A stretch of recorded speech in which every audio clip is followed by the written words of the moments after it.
Okay, so let's jump right into this. We're about to explore a pretty wild idea about how our minds work. The fact that you are constantly, and I mean constantly, deluding yourself. And here's the kicker. That's not a bad thing. Actually, it might just be the secret to staying sane.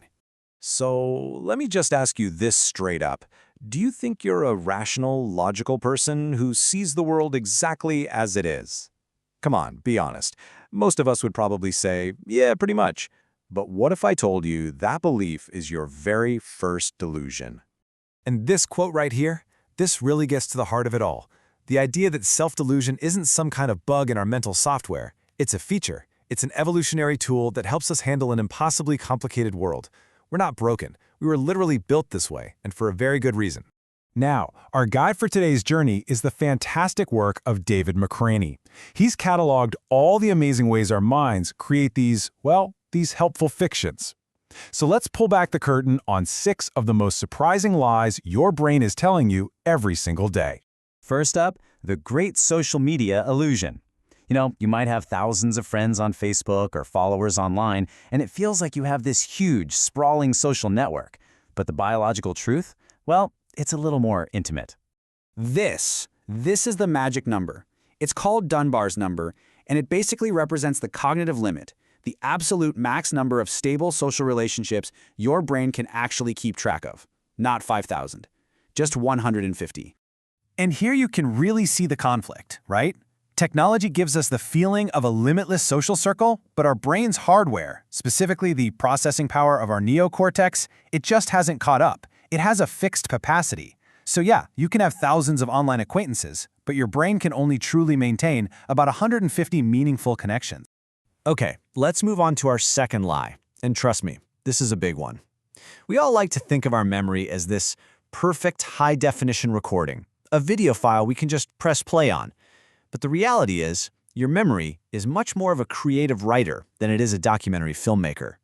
The key idea here is something called confabulation. It's what your brain does to fill in the gaps.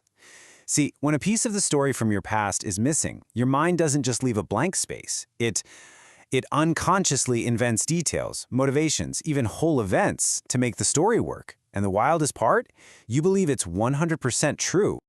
And this just shows you how fragile our memory really is. There was this classic study where people watched a video of a car crash.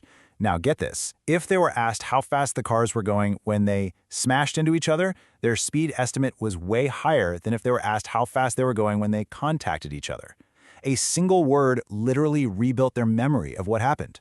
But here's why this is totally okay. Your brain isn't trying to trick you. It's just trying to create a stable, consistent story of who you are. It's like it's photoshopping your past to edit out contradictions. Also, it can build a narrative of your life that actually makes sense. All right, lie number 3. We're all pretty sharp when it comes to spotting when other people are being swayed by ads or the media or propaganda. We look at them and think, wow, so gullible. But us? Oh no, we think we're totally immune. This is called the third-person effect. It's this psychological double standard, where we assume all those persuasive messages just fly right over our heads, but they land squarely on everyone else. We tell ourselves we're rational, independent thinkers, while anyone who disagrees with us must just be a victim of misinformation. And the reason we do this is actually pretty simple. It protects our ego. Believing you're this independent thinker who can't be easily fooled, well, it feels good. It maintains your self-image as someone who's smart, rational, and in control, even when we're all being nudged by the exact same forces. So this next one is a little unsettling. We all have this feeling that our conscious mind is the CEO, right? Making all the big calls. But a huge chunk of our behavior is actually being directed by this hidden puppeteer, something called the adaptive unconscious. This influence happens through a little trick called priming. What it means is that really subtle, often totally unnoticed cues in your environment can trigger associations in your brain that directly change how you behave, all without your conscious say-so. And the research here is just incredible.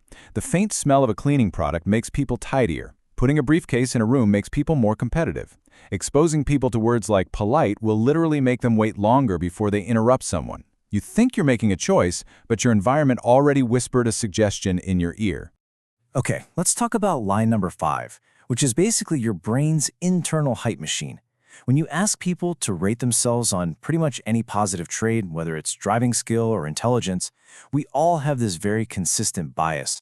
The fancy term for this is the illusory superiority effect, and it's exactly what it sounds like. Pretty much all of us are walking around with this quiet, confident belief that, yeah, we are in fact better than average. And here's the problem in a nutshell. The vast majority of people rate themselves as above average in driving, in intelligence, in ethics, you name it, which is, of course, statistically impossible. We can't all be above average. But hey, this little illusion protects our ego and it keeps us motivated. And finally, our sixth lie. We put so much faith in common sense, don't we? We treat it like this fundamental truth about how the world works. But what if common sense is just an illusion that our brain cooks up after the fact? The culprit here is hindsight bias, which you probably know as the I knew it all along effect. As soon as we find out the outcome of something, our brain rewrites history to make that outcome seem totally obvious and predictable from the start. What we call common sense is often just hindsight dressing up and pretending to be foresight. And just like all the others, this bias has a purpose. It helps declutter your mind. As soon as you get new, correct information, your brain just kind of deletes the old, incorrect stuff. It's like a mental spring cleaning that keeps your model of the world tidy and efficient, even if it has to tell a little white lie to do it.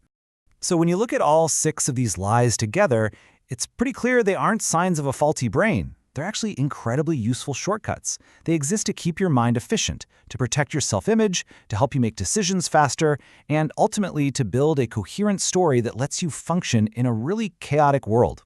Which really just leaves us with one final question. Now that you know your brain is a master storyteller, constantly editing and embellishing reality for your own good, how does that change the way you listen to it?